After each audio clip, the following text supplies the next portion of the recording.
اللهم صل على محمد وآل محمد. بسم الله الرحمن الرحيم. السلام عليك يا أبا عبد الله. السلام عليك يا ابن رسول الله. السلام عليك يا ابن أمير المؤمنين وابن سيد الوصيين.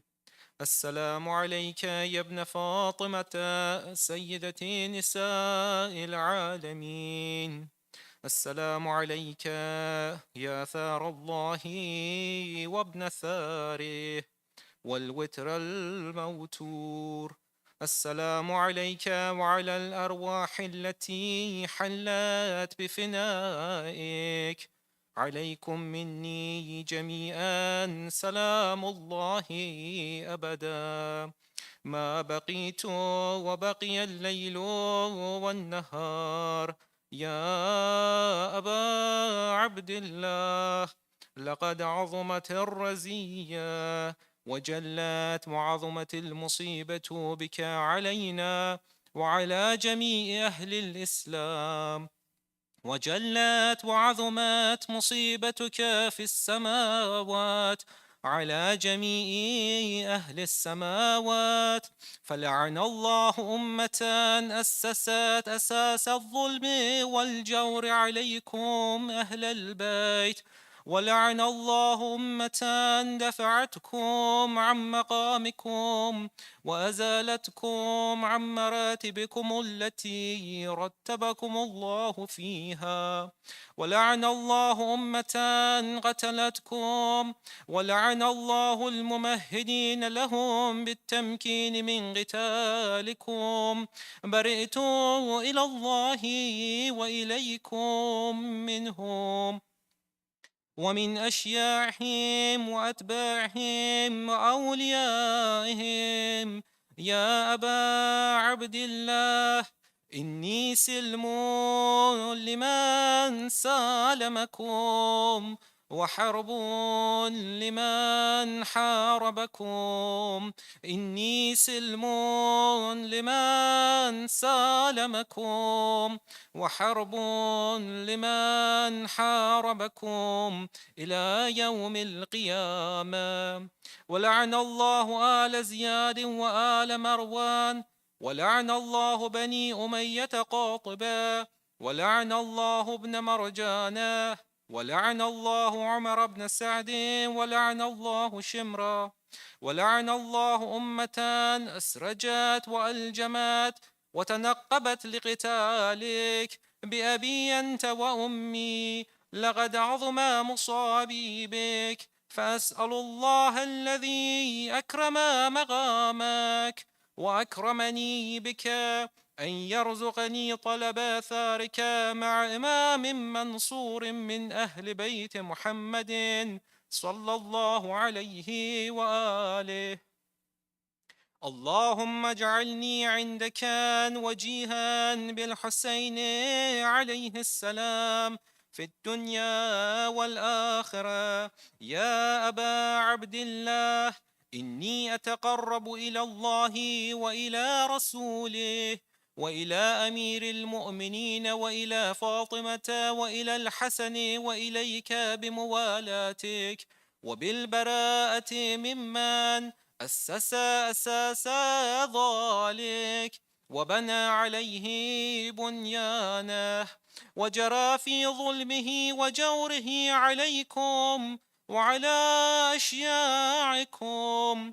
برئت إلى الله وإليكم منهم، وأتقرب إلى الله ثم إليكم بموالاتكم وموالاة وليكم وبالبراءة من أعدائكم والناصبين لكم الحرب، وبالبراءة من أشياعهم وأتباعهم. إني سلم لمن سالمكم وحرب لمن حاربكم، وولي لمن والاكم، وعدو لمن عاداكم. فأسأل الله الذي أكرمني بمعرفتكم ومعرفة أوليائكم ورزقني البراءة من أعدائكم أن يجعلني معكم في الدنيا والآخرة، وأن يثبت لي عندكم قدم صدق في الدنيا والآخرة، وأسأله أن يبلغني المقام المحمود لكم عند الله، وأن يرزقني طلب ثاريكم مع إمام هدى ظاهر ناطق بالحق منكم. وأسأل الله بحقكم وبالشأن الذي لكم عنده أن يعطيني بمصابي بكم أفضل ما يعطي مصابا بمصيبته، مصيبة ما أعظمها وأعظم رزيتها في الإسلام وفي جميع السماوات والأرض. اللهم اجعلني في مقامي هذا ممن تناله منك صلوات ورحمة ومغفرة. اللهم اجعل محياي محيا محمد وآل محمد، ومماتي ممات محمد وآل محمد. اللهم إن هذا يوم تبركت به بنو أمية، وابن آكلة الأكباد اللعين ابن اللعين على لسانك ولسان نبيك صلى الله عليه وآله، في كل موطن وموقف وقف فيه نبيك صلى الله عليه وآله. اللهم لعن أبا سفيان ومعاوية ويزيد بن معاوية، عليهم منك اللعنة أبد الآبدين. وهذا يوم فرحت به آل زياد وآل مروان بقتلهم الحسين صلوات الله عليه. اللهم فضاعف عليهم اللعنة منك والعذاب العليم. اللهم إني أتقرب إليك في هذا اليوم وفي موقفي هذا وأيام حياتي بالبراءة منهم واللعنة عليهم وبالموالاة لنبيك وآل نبيك عليه وعليهم السلام. اللهم لعن أول ظالم ظلم حق محمد وآل محمد، وآخر تابع له على ذلك. اللهم لعن العصابة التي جاهدت الحسين وشايعت وبايعت وتابعت على قتله. اللهم لعنهم جميعا. السلام عليك يا أبا عبد الله، وعلى الأرواح التي حلت بفنائك، عليك مني سلام الله أبدا ما بقيت وبقي الليل والنهار، ولا جعله الله آخر العهد مني لزيارتكم. السلام على الحسين وعلى علي بن الحسين وعلى أولاد الحسين وعلى أصحاب الحسين. Everyone inshallah again together. السلام على الحسين وعلى علي بن الحسين وعلى أولاد الحسين وعلى أصحاب الحسين. اللهم خص أنت أول ظالم باللعن مني، وابدأ به أولا. ثم الثانية والثالثة والرابع.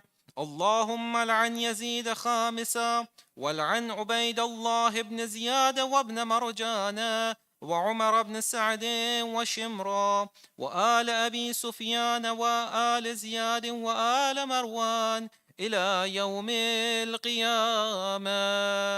سجدة.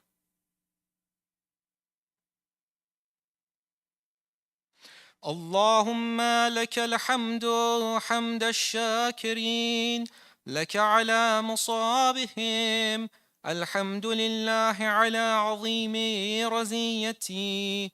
اللهم ارزقني شفاعة الحسين يوم الورود، وثبت لي قدم صدق عندك مع الحسين وأصحاب الحسين الذين بذلوا مهجهم دون الحسين عليه السلام. اللهم صل على محمد وآل محمد.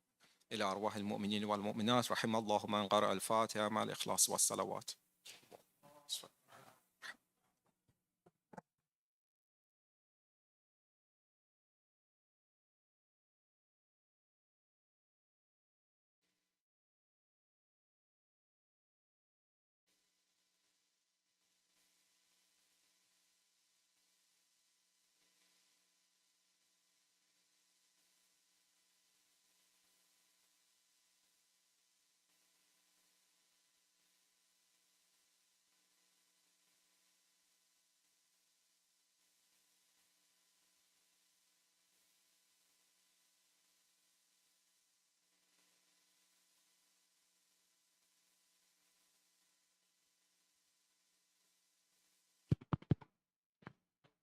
Assalamu alaikum, brothers and sisters.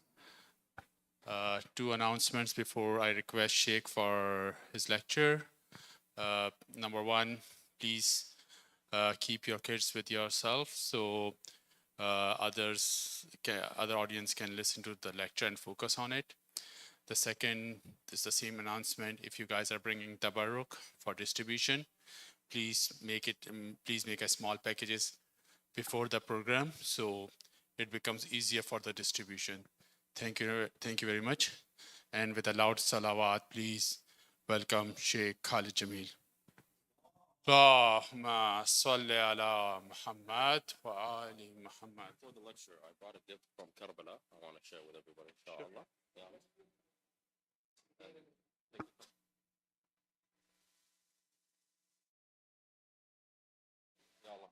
So this is just a small token from Karbala. This is the banner of Imam Hussein, salawatullahi wa salamuhu alayh.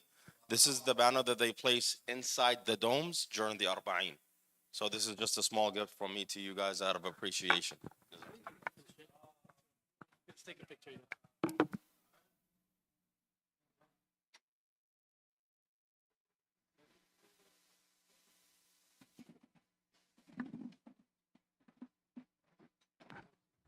Inshallah, we will place this banner on the table here and you guys can do the ziyarat. Sure, definitely. Inshallah.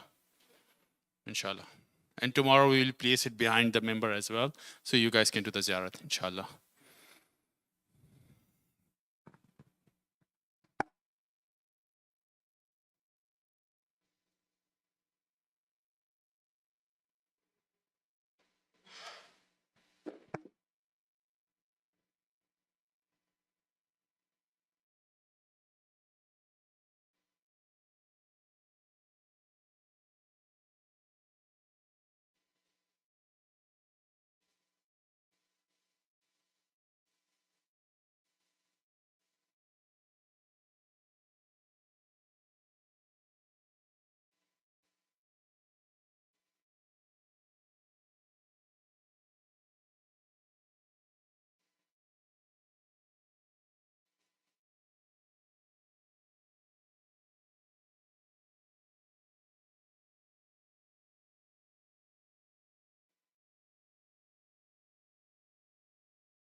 Ya Allah.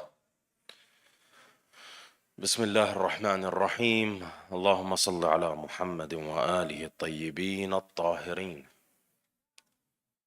اللهم صل على محمد وآل محمد بسم الله الرحمن الرحيم صلى الله عليك يا سيدي يا رسول الله صلى الله عليك وعلى أهل بيتك الطيبين الطاهرين صلى الله عليك يا مولاي وابن مولاي يا أبا عبد الله وعلى ابن عمك وأخيك مسلم بن عقيل يا ليتنا كنا معكم سيدي فنفوز فوزا عظيما اللهم صل على محمد وآل محمد وعجل فرجهم. In the Quran, Allah quotes, بسم الله الرحمن الرحيم فأصبح في المدينة خائفا يترقب. He ended up in the city fearful or afraid and aware. Afraid and aware, alert. فإذا الذي استنصره بالأمس يستصرخه. Then he finds that the individual who yesterday was in need of assistance, today is calling out for assistance as well. قال له موسى, Musa says to him, إنك لغوي مبين. He says to him, it seems like you are a misleading individual. You don't settle down. فلما أراد أن يبطش بالذي هو عدو لهما. When Moses wanted to go and assist him against their enemy, their common enemy, قال يا موسى أتريد أن تقتلني كما قتلت نفسا بالأمس. Oh Moses, you want to kill me the way you killed someone yesterday?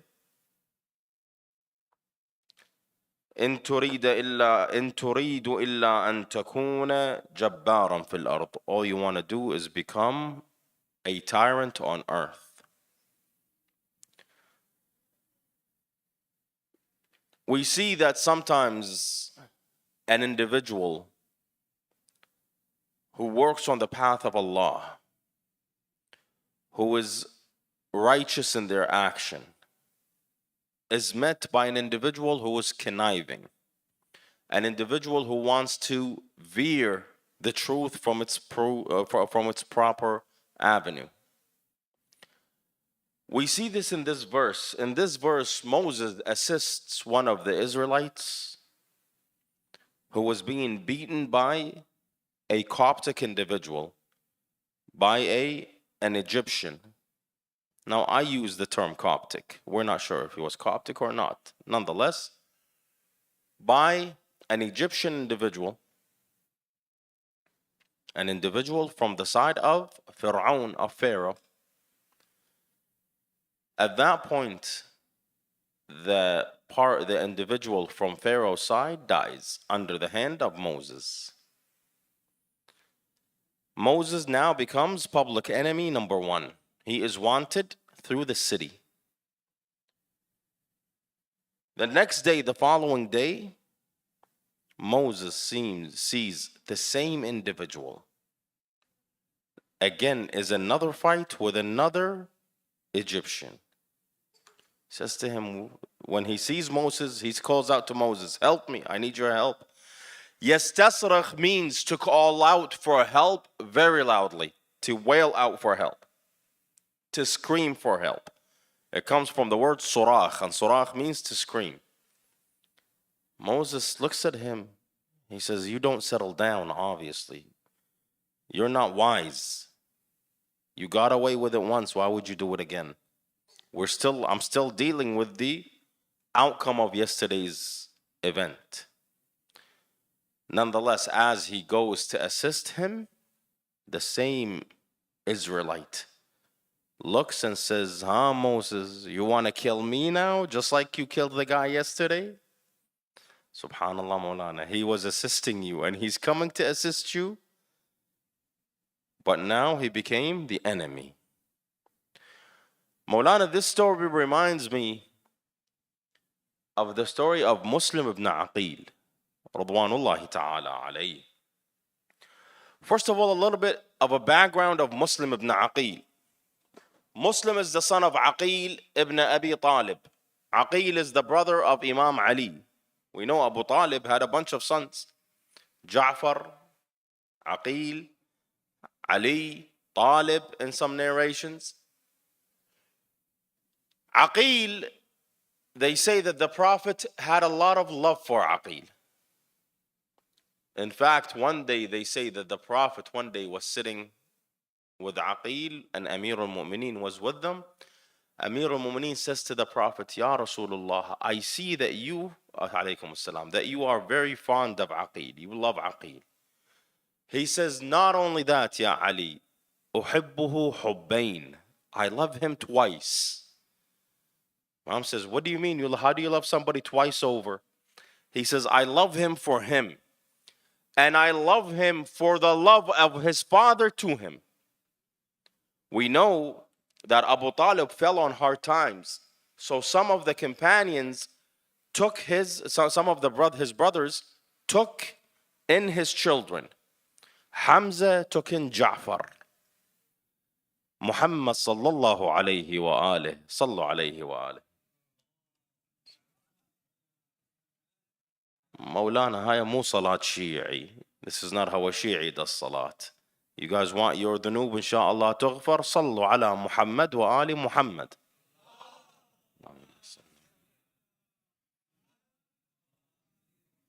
That's acceptable, but it's not acceptable for a night of Ashura. We are during the nights of Muharram. If you guys are happy with it, you're happy. If you're not happy with it, let's hear another salawat. Ahsantu, mashallah.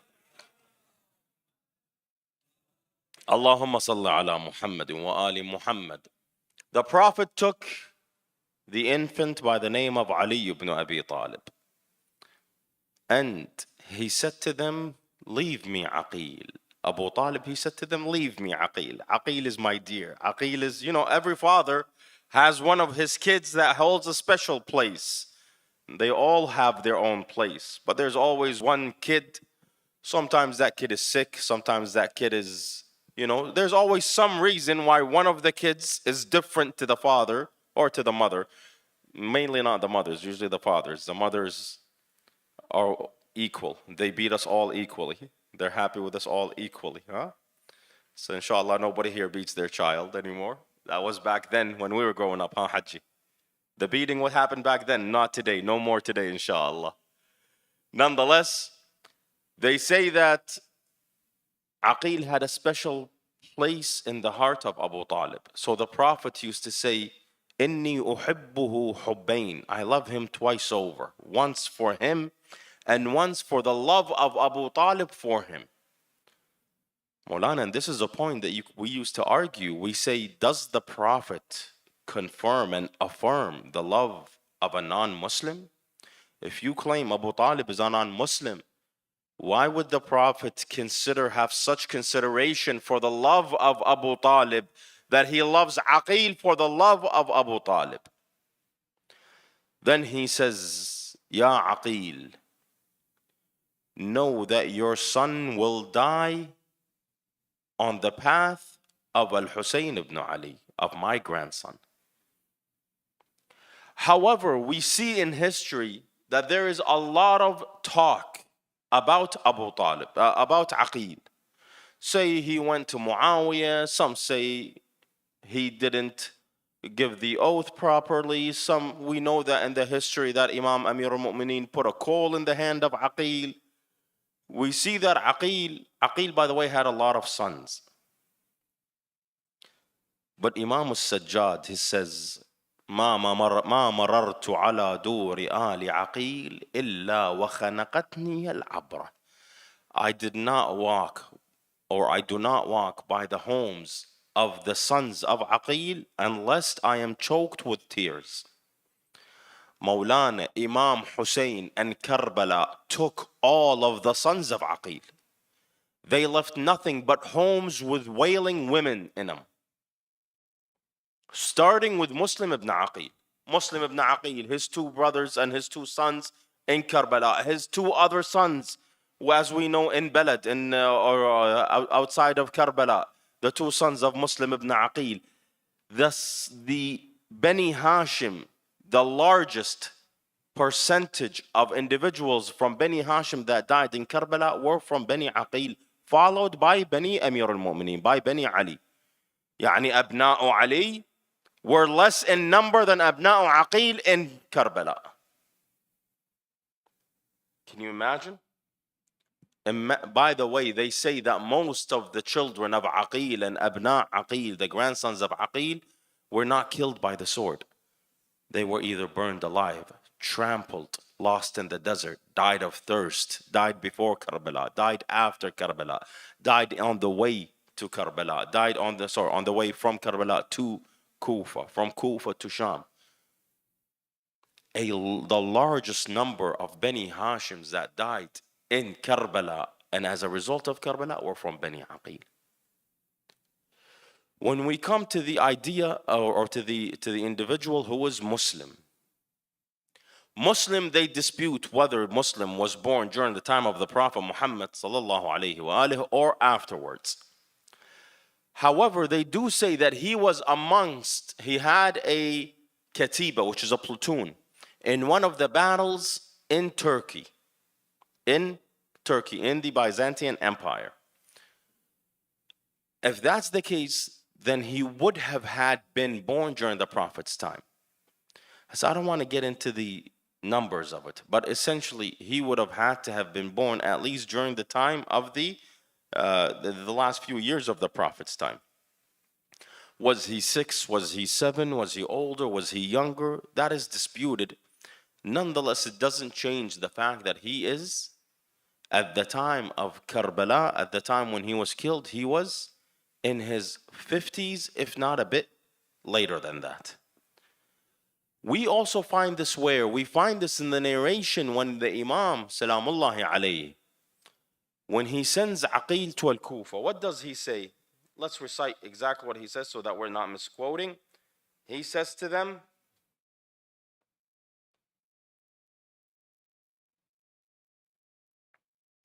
صلوا على محمد وآل محمد.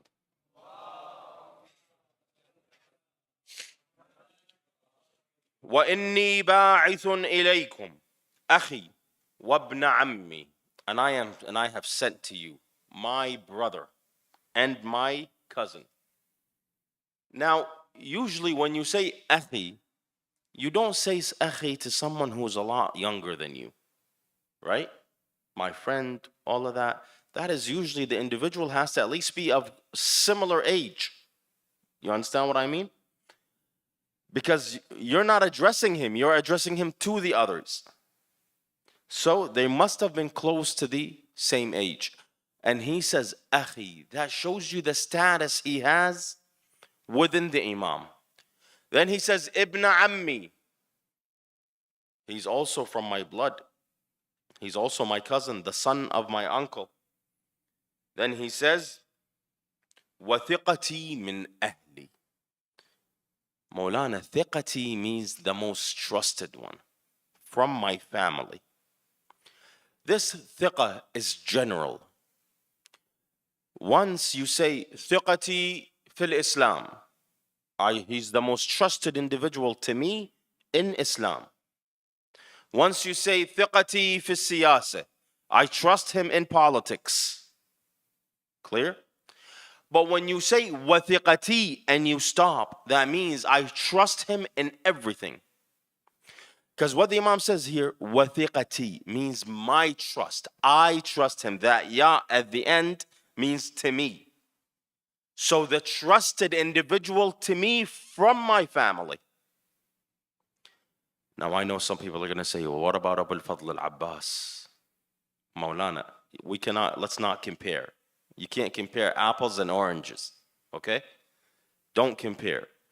Abu al-Fadl al-Abbas has his role to play. His role is saved for Karbala. Abu al-Fadl al-Abbas cannot be compared by another, but he has a role to play. Muslim also has a role to play. Hence the Imam says, with the one that I trust from my family, Muslim ibn Aqil. And then he says, if he writes to me that your opinion is one and that you guys have come to one opinion, then I shall follow in suit. Maulana Muslim ibn Aqil, number one is we said that he, from at least, let's say, his 20s, his late teens, 20s, because they say in Turkey he would have been around 17 to 20, meaning that he was a warrior. And the fact that he led a platoon means that he has a tactical mind, right? Because in order for you to lead a military, to lead a group of military, you have to have a tactical mind.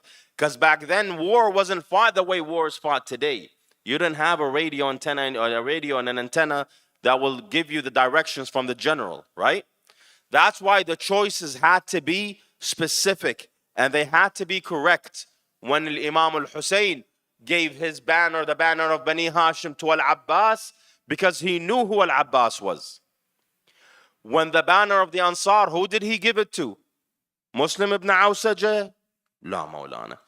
Is Muslim ibn Awsaja, is he someone all willy-nilly, someone that we don't need to mention? La Maulana. Muslim ibn Awsaja is a strong warrior and an individual of insight and foresight. But he waited for Habib. Habib, who was a commander in the army of his father. A commander. By the way, Habib was 75 years old, as we said. Now, would you give a 75-year-old command of an army? With all due respect to the seniors, inshallah, you guys are all on top of our heads. But military requires what? Running, right? A military leader in that time, not like today, he can't just sit on top of a booth or sit behind a Humvee. He has to be in the Maidan, in the battlefield. He runs, he retreats, he goes forward, he pulls back. Sword in hand, riding a horse, spear in clasp. At 75 years old, Habib led the army. And didn't just lead the army. He led armies in the past, and he led them well. Maulana, the Imam, knew that Muslim is a tactical individual. When Muslim Ibn Aqil Radwanullahi alayhi, he had children, as we know. One of them was by the name of Hamida, was with her uncle Al-Hussein. Muslim, before we get, let's go back to the order, because I'm losing my order here. Muslim Radwanullahi alayhi is sent by Imam al-Hussein. When he enters Kufa, he had two other individuals with him. Both of them perished on the way to Kufa. And he nearly died on the way to Kufa because they did not take a direct route. They took an indirect route through the desert. And their guider, the Dalil, got lost on the path, on the way. Maulana, when Muslim entered, there was a ruler or a governor that was placed by Yazid, but he was a weak governor. He did not, he did not hate Ahlul Bayt the way that Yazid wanted them to be hated. When he came, he had run of the Kufa. Al-Kufa had sent 180,000 letters to Imam al-Hussein. By the way, that is something that is bewildering. 180,000 letters. Some say 120. If we were, for argument's sake, say 100,000 letters. Maulana, 100,000 letters isn't something small. 100, they say in one day, 4 caravans came to the Imam. In one day alone, 4 caravans dumped the load of letters and left to Imam al-Hussein. All of them saying the same thing. Please come to us. Please help us. Do not leave us under the rule of Bani Umayyah. Do not leave us under the rule of Muawiyah and Yazid ibn Muawiyah. Hence the Imam sent Muslim. Keep in mind at that time there is no instant communication. A letter from Iraq to Hijaz could take up to a month to arrive. Up to a month. Because they would come by horseback. And sometimes by caravan, and the caravan is much slower. Nonetheless, when Muslim ibn Aqil arrived, he stayed in there for 2 months in Kufa. Maulana, he was able to get 40,000 soldiers ready for battle. The day that they were supposed to ride out against Yazid and Ubaidullah ibn Ziyad was on the 18th of the Hujjah, 8 days after Eid. What day was Muslim killed? 9th Dhul Hujjah, Yawm al-Tarwiyah, right? So what happened? How do you go from 40,000 to having no one behind you during Salatul Isha'ain? First things we need to realize. Sallu ala Muhammad wa ala Muhammad.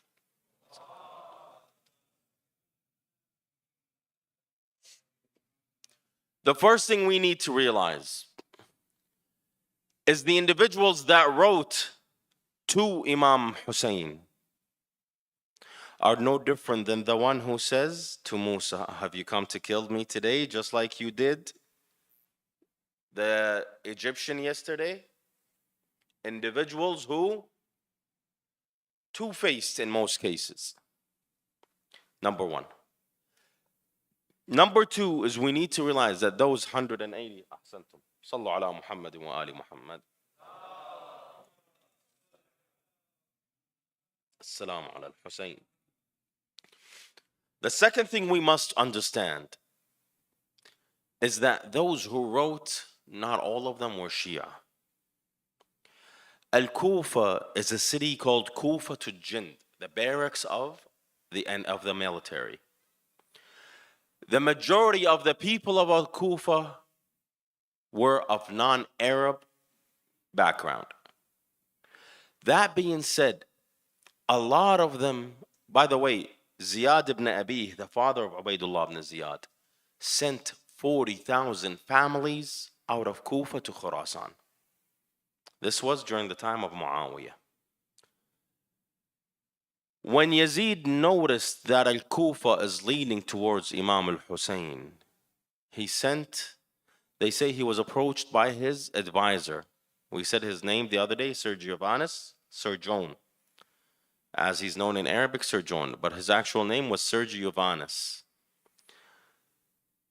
Sir John said to Yazid, if Muawiyah was to advise you, would you take his advice? He said, yes. He says, Yazid, I am the advisor of Muawiyah. And I have a letter from Muawiyah. This letter saying, there is nobody for Kufa but two individuals, Ziyad ibn Abi, and after him, Ubaidullah ibn Ziyad, either the father or the son. These are the only two that will get Kufa. Why? Maulana, number one is Kufa is made up of different tribes, of different Arab tribes, different qaba'il, different people, different ethnicities. Different ethnicities. And that within itself plays a role. Because when you have all these ethnicities in one area, each ethnicity lines with its own ethnicity. And they want to benefit more than the other. So you had the Persians, the Iraqis, the Assyrians, the Christians, the Yemenis, the Shamis, you understand what I mean? Divided. That's number one. The other two is that the other issue is when Ubaidullah came into Kufa, he declared emergency law in Kufa, a state of emergency. Nobody could go anywhere or do anything without him and his soldiers. This forced anybody that was with Muslim ibn Aqil outside of the city. Why? Because now their movements were restricted. Number one, or number 2, I guess. Another issue is that Muslim Ridwanullahi alayhi, Muslim was an honorable man. He would not use non-honorable means to win the battle or win the opinion. They narrate that when Muslim first entered Kufa, for the 2 months he was there before Ubaydullah ibn Ziyad came, he stayed in the home of Al-Mukhtar al-Thaqafi. Al-Mukhtar was outside of Kufa. When Ubaydullah came, this was a public known area. Publicly, he was known where Muslim was staying. When Ubaydullah came into power, he imprisoned everybody that has known to have allegiance with Muslim ibn Aqil to the tune of 4,000 Muslim Shi'is. That's 4,000 individuals that were with Muslim were imprisoned in Kufa, in the dungeons of Kufa, other than the ones that were killed. That's number 1. Number 2 is he changed the structure of the city of Kufa. Kufa used to have 7 main districts. He reduced them to 4. And he put every tribe that had a Alawi leaning or a Shi'i leaning, he placed it with one that was Umawi in its ideology. And he gave the power to the Umawi in that district. So for example, he put Bani Asad with Bani Tamim. Bani Asad were Shi'i. Bani Tamim, most of them were not. And he gave the authority of the district to Bani Tamim. So that every time you moved, there was somebody reporting your movement. Essentially, what he did what the people in power do today is he took the minority and he gave them power over the majority in order to control the majority and to suppress the majority by any means. Muslim then moved into the home of Hani ibn Urwa, Ridwanullah ala Hani ibn Urwa. Hani ibn Urwa, by the way, we said Al-Mukhtar is where? Outside the city. Keep in mind, when we're saying outside, we don't mean outside like he's in New West and I'm in Surrey. No, Maulana. Desert between each city. When we say desert, for those who have visited Iraq, they know what the desert means. They know the heat of the desert. Nonetheless, and the city is controlled. By the way, back then, you guys are aware that cities are surrounded by gates. So literally, when they close down the city, they close down the city. There's no way you can leave because there's gates all around the walls, the city walls, and the intended idea behind them is to stop invasion, right? So they would be they're there to stop catapults. So when they close down the city, it is literally closed down. There's no way out, no way in. Nonetheless, they closed down the city. A lot of the Shi'is were outside. A lot of the military that had sworn oath to Muslim were outside. And Muslim went and hid in the house of Hani ibn Urwa. One of the companions of Hani ibn Urwa gets sick. So Ubaydullah, again, keep in mind, by the way, Hani ibn Urwa, Mukhtar al-Thaqafi, all of these individuals are the highest of the aristocrats of the nation. Hani ibn Urwa was the leader of his tribe. Habib ibn Madahir was the leader of his tribe. Muslim ibn Awsaja was the leader of his tribe. Al-Hurr al-Riyahi was the leader of his tribe. That's why Hurr is buried by himself. You know that, right? Hurr is on his own, and Hurr is the only one whose head was not cut off. Why? Because Bani Riyah, they said no matter what he did, you will not cut his head off. We will take him. Why is Habib ibn Madahir's grave all by himself? Because Bani Asad came and prayed and made dua and for Habib, and they ensured that everybody knew where Habib's grave was. Why? Because he is their leader. So these are not just any-day average folks. So they say Ubaydullah ibn Ziyad came to the home of Hani ibn Urwa. Hani had devised a plan with Muslim ibn Aqil. He told him, hide in the pantry. You guys know what a pantry is, where usually food is stored. And once Ubaidullah enters, he's gonna enter without his enemy, without his goons, without his soldiers. Once he enters, you stab him in the back, you strike him, kill him, and let us be done with him and his mischievous ways. They say Muslim stood there. He stood there as the la'in entered. Hani started calling out, when is the faraj coming out? When the sick, sorry, not Hani, the ailing individual, he started saying out, please give me the medication even if it kills me. Ubaidullah figured that something was going on. He left. The second he left, they came and they arrested Han ibn Urwa.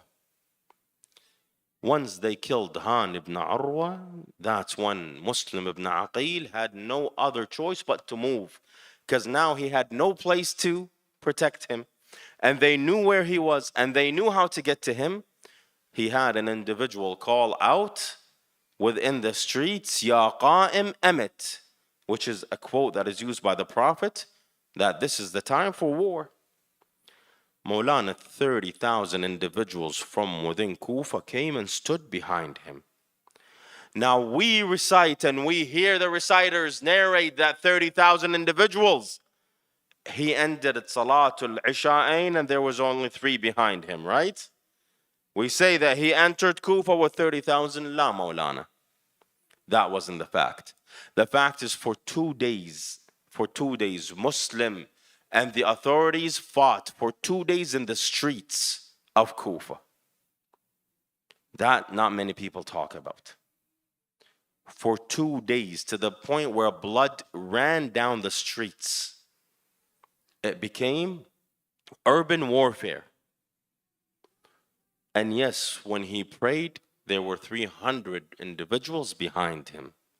When he did Salatul Isha'ain, after Salatul Isha'ain, he turns and he sees that there is no one behind him.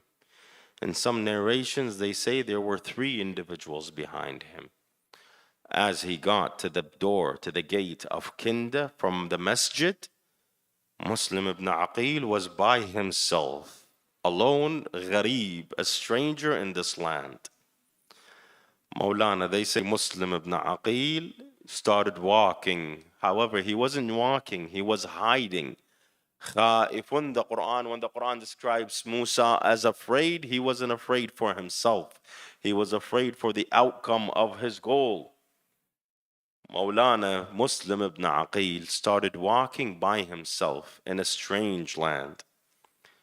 They say he kept on walking until he got to a specific area that was a dead end.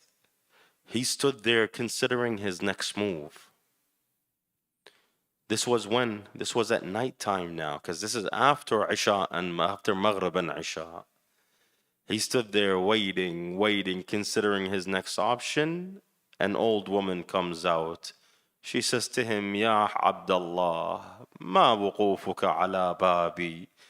O servant of Allah, why do you stand at my door? He looks at her and he says, Amat Allah, I'm thirsty. She goes in, she gets him water. She comes out. He drinks the water. She takes the cup back, comes back out. He's still standing there. She said to him, Ya Abdullah, I do not allow you, I do not give you permission to stand at my door. Inni la uhillu lak. It is haram upon you to stand on my door, Ya Abdullah. Do you not have a family? Do you not have a tribe to go to? Don't stand here. They say he looked at her and he says, Ya Amat Allah, la ahla li wa la ashira fi hadha al-balad. I have no family and no tribe in this town. She said, why? He says, I am Muslim ibn Aqil. I am the grandson of Ali ibn, I am the cousin of Ali ibn Abi Talib. She says, you are Muslim, the one who was deceived by this enemy. Please enter my home. They say she gave him the guest portion of the house. He sat there. She brought him dinner. He says, I have no mood, no want for food, but bring me water. Let me do my wudu. They say he spent the whole night praying with his sword next to him. And Tawa used to enter and exit the house. She asked him, she says, do you have any family, any children? He tells her, he says, I have one that I can't wait to see by the name of Hamida. She's coming with her uncle Hussein. She's my daughter. She's the dearest to my heart. And I have brothers, and he explains to her his life, his story, as I would imagine it to be. They say her son came and he noticed that his mother is entering the guest house a lot. He says, Mother, what are you doing there? What is there? She says, swear to me that you won't tell a soul. He swore to her. She told him, we have a guest. The guest is Muslim ibn Aqil. He said to her, no matter, no problem. He wrapped his head and went to sleep. Once his mother went to sleep, he ran to Ubaydullah ibn Ziyad, informing him of the la'een of Muslim ibn Aqil. They say by the time Salatul Subh came, Tawa came to Muslim and she says, Ya Muslim, you didn't sleep last night. He says, no, I did. As I was praying, هونت عيناي نعست ونمت. As I was praying, I got sleepy and I fell asleep. When I fell asleep, I saw my uncle Ali ibn Abi Talib saying, Ya Muslim, hurry, we miss you, Ya Muslim. Hurry to us, isn't it enough? Haven't you had enough of this life, Ya Muslim? He woke up, he says, I woke up and I think today is my final day, O Tawa. As they were talking, you can hear the caller from outside. O Muslim, come out of the house or we will enter. They say she stood up and she says, oh, how I wish I was a man next to you, Ya Muslim. He looks at her, he says, La alayki nawilini sayfi, have no fear, give me my sword. They say he walked out and he faced them. Maulana, there's a description. They say he used to grab the man and throw him onto the roof of the house. So granted, it might not have been a big roof, but what kind of man was Muslim? He was surrounded by 2 platoons. They couldn't get him. So they called on Ubaydullah ibn Ziyad and he sent them 2 other platoons. They still couldn't kill him. So he said to them, come up with a way to kill him. We have no more soldiers to provide you. So they started digging the roads and showering him from the top with burning straws and burning embers and burning arrows to try to slow him down until they entrapped him in a corner where they had dug a hole into the ground. He fell into the hole. When he fell into the hole, he had nothing else. He couldn't do anything else. His sword had fallen. The lion had fallen. So they captured him. When they captured him, they brought him in front of Ubaydullah ibn Ziyad. The la'een said nothing to him. He says, take him to the roof and kill him. But do not throw his head by itself. Rather throw it with money. Let's see if the people like him or money more. They say when they took him up to the roof, the la'een came up to him and beat him in his face as he was bound until he broke his teeth. Muslim looks at him and he said to him, you couldn't face me with my sword in hand. Therefore you face me with my hands tied behind my back. I see the men we fight. Nonetheless, on the top of the castle, they say Muslim asked for a drink of water. They gave him a drink of water. He went to drink it. Blood from his mouth fell into it. He asked them to replace it. On the second time, blood fell into it. He asked to replace it. On the third time, a portion of his teeth fell into the water. He looked and he says, it appears that Allah does not want me to go on a full stomach. It appears I am destined to die thirsty. They say then he stood up and he looked towards Al-Madinah and he started crying. A man came up to him and he said to him, Ya Muslim, inna man yatlub ma tatlub la yabki. O Muslim, a man who calls for what you call for doesn't cry. He says, Wayhak, I do not cry for myself. Rather, I cry for the one who is on his way here, expecting you to fulfill your oath. They say at that moment, they brought out Hani ibn Urwa's body. And they cut Muslim's head off and they threw the head with the body over the castle walls and they dragged it through the city of Kufa. Maulana, at which moment Al-Imam in a place called Marju Adra, or nonetheless an Imam in a city. They say he stood up. Marju Adra is another place. My apologies. He's in an oasis. They say he stood up. He says, Assalamu alayka ya Gharib Kufan. Peace be upon you, O Gharib Kufan. Then he calls out, Amma Hamida, come out to me. I want to see you. They say she came out. He sat her on his lap and he started brushing her hair. She looked at him and she says, Am ya Hussein, what has happened to my father? He said to her, Amma Hamida, why do you ask such a question? She says, Ammi, you're treating me like an orphan. Has my father passed away? He says to her, Amma Hamida, I am your father. My daughters are your sisters. She says, Bala, Bala, Sayyidi, Ibn Rasulullah. Yes, you are my father. But how beautiful is it when a father calls his daughter by her name? Will I never hear that again, oh uncle? إنا لله وإنا إليه راجعون ولا حول ولا قوة إلا بالله العلي العظيم. On the day that the Sabaya entered Kufa, two things happened. One thing, Al-Qasim, the son of Habib, came out looking for his father as his mother requested. He was rejoiced to see his father's head hanging from the neck of a horse. And a woman came out. She came out to a lady.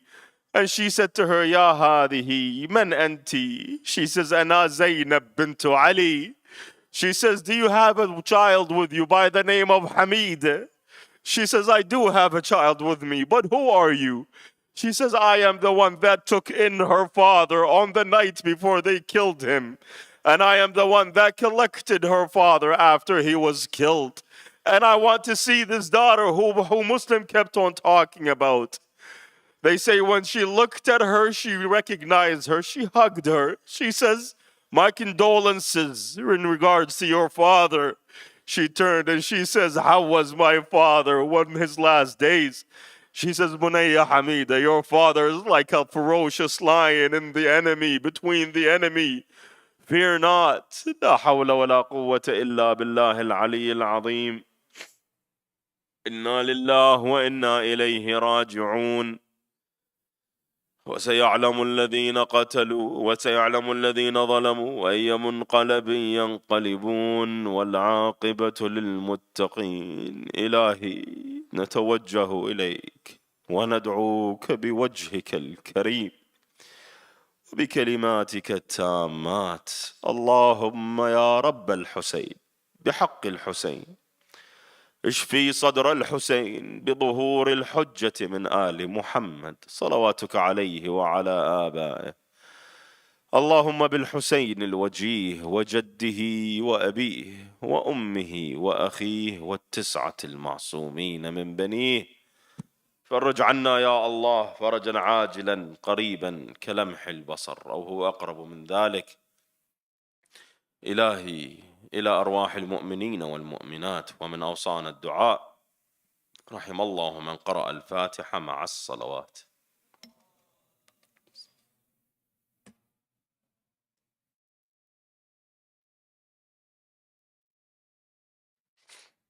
السلام على الحسين وعلى علي بن الحسين.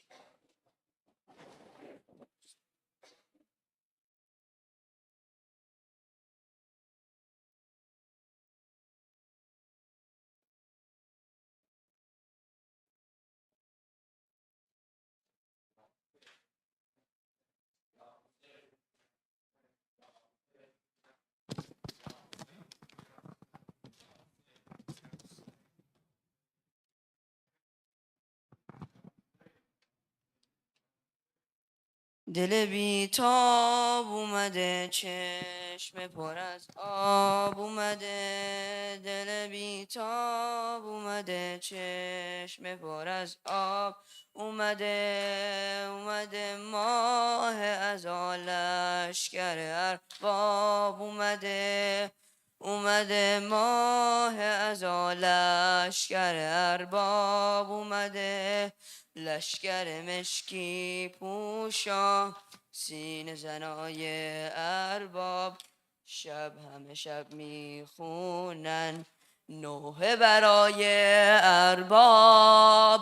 جان آقا سن قربان آقا سید لچان آقا. جان آقا سن قربان آقا سید لچان آقا. جان آقا سن قربان آقا سید لچان آقا. دل بیتاب اومده چشم پر از آب اومده. دل بیتاب اومده چشم پر از آب اومده. اومده ماه ازا لشکر ارباب اومده.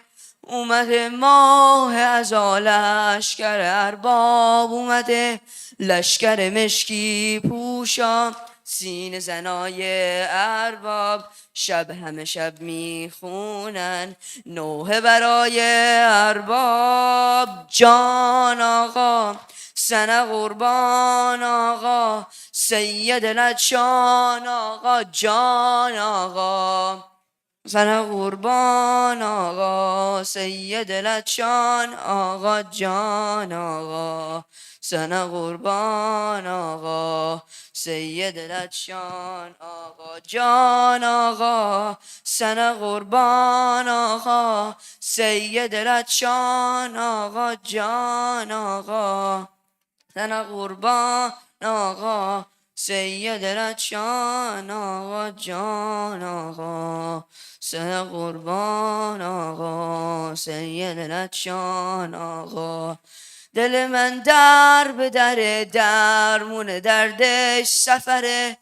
دل من در به در درمون دردش سفره.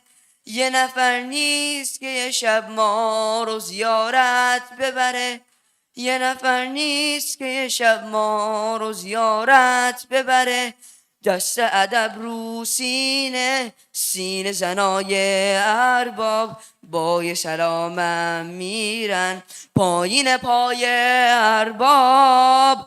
جان آقا سن قربان آقا سید لچان آقا.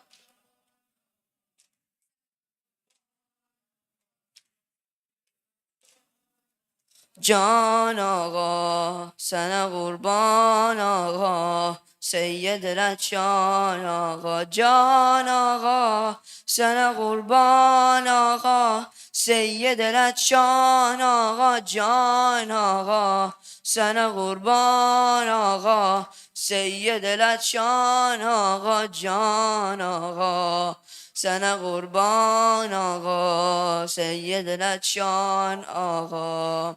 آه حسرت میکشم بار مصیبت میکشم. آه حسرت میکشم بار مصیبت میکشم. وقتی که گریم نمیاد خیلی خجالت میکشم. وقتی که گریم نمیاد خیلی خجالت میکشم. پای علم میمونم پای علم میمیرم. خواب دیدم آخر توی راه حرم میمیرم. جان آقا سن قربان آقا سید لچان آقا. جان آقا سن قربان آقا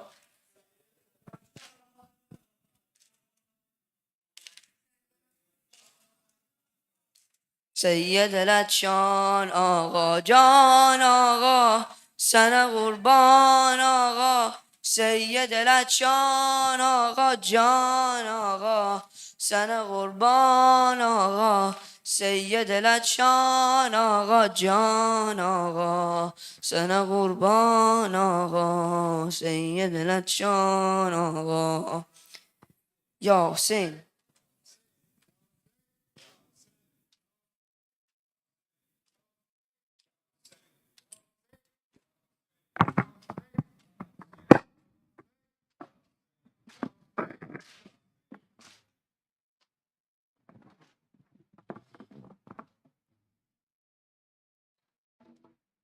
مولا حسین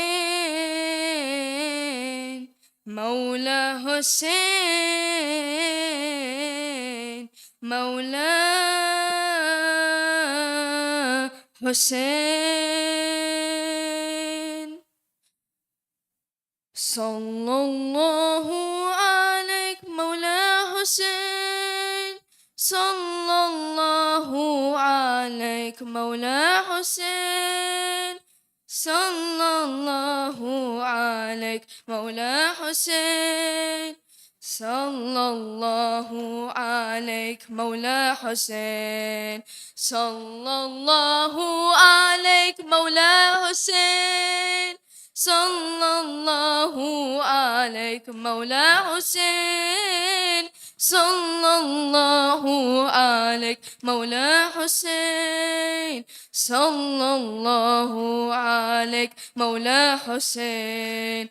Oh my master, you are the lantern of guidance. You are the pride of existence.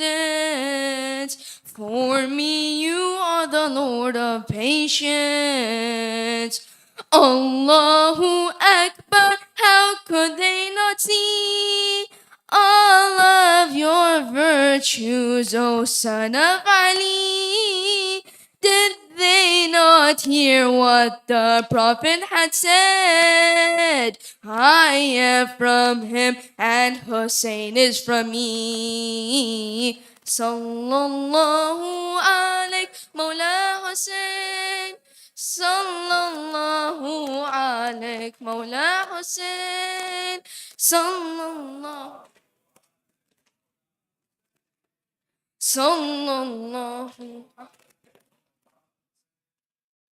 Oh my master, my life is entangled in chains. Tell me the reason for this pain. You are my hope, Mawla Hussein. Alhamdulillah, you are my relief. Alhamdulillah, you are my belief. Alhamdulillah, by your holy name, I withstand all pain and every grief. Sallallahu alayk Mawla Hussein.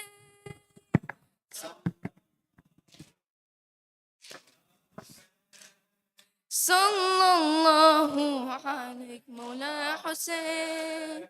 Sallallahu alayk.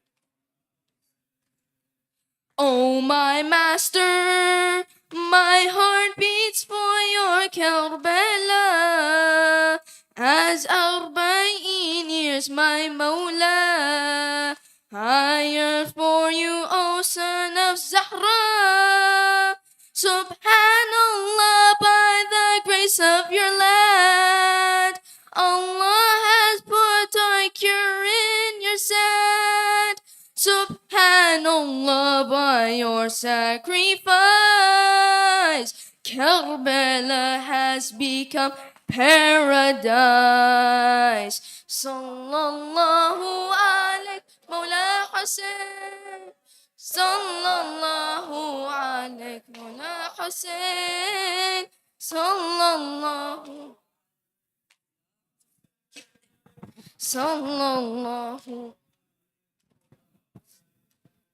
Mawla Hussein, change my destiny like your hur. My salvation lies at your door. Without you I am lost for sore. My hopes are tied with you, so me aside. You are the only hope to the divine. No other path can lead me to the truth. Now my only hope has become your shrine. Sallallahu alayhi Mawla Hussein. Sallallahu alayhi Mawla Hussein. Sallallahu alayhi Mawla Hussein. Sallallahu alayhi Mawla. Oh my master, you are the lantern existence. For me, you are the Lord of patience. Allahu Akbar, how could they not see all of your virtues, O son of Ali? Did they not hear what the Prophet had said? I am from him and Hussein is from me. Sallallahu alayk Mawla Hussein. Sallallahu alayk Mawla Hussein. Sallallahu alayk Mawla Hussein. Sallallahu. alayk Mawla Hussein. Oh, my master, my life is entangled in chains. Tell me the reason for this pain. You are my hope, Mawla Hussein. Alhamdulillah, you are my relief. Alhamdulillah, you are my belief. Alhamdulillah, by your holy name, I withstand all pain and every grief. Sallallahu alayk Mawla Hussein. Sallallahu alayk Mawla Hussein. Sallallahu alayk Mawla Hussein. Sallallahu alayk Mawla Hussein. Sallallahu alayk Mawla Hussein. Sallallahu alayk Mawla Hussein. Sallallahu alayk Mawla Hussein. Sallallahu alayk Mawla Hussein. Ya Hussein.